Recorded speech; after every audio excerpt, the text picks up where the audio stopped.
আলহামদুলিল্লাহ প্রাণ ইসলামী ভাইরা, দাওয়াত ইসলামের একটি বাহার দেখিয়ে দিই। আলহামদুলিল্লাহ, দাওয়াত ইসলামের এই লজ্জাশীল যুবক, আপনারা লক্ষ্য করেন স্ক্রিনের মধ্যে দেওয়া আছে দাওয়াত ইসলামের লজ্জাশীল যুবক। আলহামদুলিল্লাহ, এখানে দেওয়া হয়েছে, এই কিতাবটা এই জন্য দেওয়া হয়েছে যেন আমরা লজ্জাশীল হতে পারি। আমরা তো যুবক, গুনাহ করি, আমরা তো যুবক, অন্যায় করি, আমরা তো সারা রাত মোবাইল টিপতে টিপতে রাত কাটিয়ে দিই। ইসলামী ভাই, দাওয়াত ইসলামী এই জন্য আমার এই কিতাব দিয়েছে। ইসলামী ভাই, দাওয়াত ইসলামী দেখুন, শুধু এটাই নয়, আরো দিয়েছে। দাওয়াত ইসলামী আমাদেরকে নামাজে হাকাম দিয়েছে। দেখুন প্রাণ ইসলামী ভাই, আপনারা লক্ষ্য করবেন, দাওয়াত ইসলামী নামাজে হাকাম দিয়েছে। শাইখুত তরিকত আমিরে আহলে সুন্নাত দাওয়াত ইসলামের প্রতিষ্ঠাতা হযরত আল্লামা আবু বিলাল মুহাম্মদ ইলিয়াস আত্তার কাদেরী রজবী দামাত বারাকাতুল আলিয়া, তিনি এই জামানার একজন ওলিয়ে কামেল, ওলি বুজুর্গানি দিন। আলহামদুলিল্লাহ, আমি এটা বড় কথা বলতে পারবো, আমি একজন গুনাহগার বান্দা, আমি নিজেকে গুনাহগার বলি। আমি যদিও হাফেজ, কিন্তু আলহামদুলিল্লাহ আমি হাফেজ মানি না নিজেকে। কেন মানি না? এই কোরআন 31 পারা কোরআন বুকে ধারণ করে রেখেছি, কিন্তু দুঃখজনক বিষয়, আমার কি 30 পারা ইয়াদ আছে? আমার খবর তো আমি জানি। আলহামদুলিল্লাহ, দাওয়াত ইসলামী আমাদেরকে এটাই দিয়েছে, আমরা যেন প্রতিদিন দৈনিক কোরআন তেলাওয়াত করি।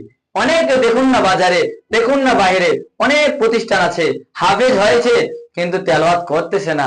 আলহামদুলিল্লাহ, দাওয়াত ইসলামের প্রতিষ্ঠান থেকে যারা হাফেজ হয়, তারা শুধু হাফেজ হয়ে চলে যায় না, তারা দৈনিক তেলাওয়াত করে। আলহামদুলিল্লাহ, এই যে আমির আহলে সুন্নাত আমাদেরকে 72টি নেক আমল দিয়েছে। আলহামদুলিল্লাহ, এই 72টি নেক আমলের উপর যদি আমরা আমল করি, আলহামদুলিল্লাহ, আমি উঁচু গলায় বড় কথা বলতে পারবো, এই 2025 সালে কোনো গুনাহগার থাকবে না। এটার উপর যদি আমল করা যায়, 2025 সালে কোনো গুনাহগার থাকবে না।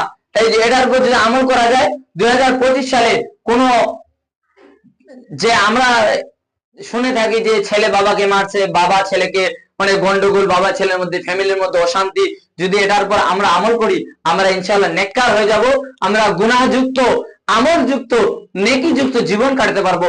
আল্লাহ পাক আমাদেরকে তৌফিক দান করুক। যারা এইগুলো কিতাব সংরক্ষণ করতে চান, স্ক্রিনে দেওয়া নাম্বার আছে, আপনারা এই নাম্বারে যোগাযোগ করবেন, ইনশাআল্লাহ তাআলা আমার কাছে কিতাব সংরক্ষণ করতে পারবেন।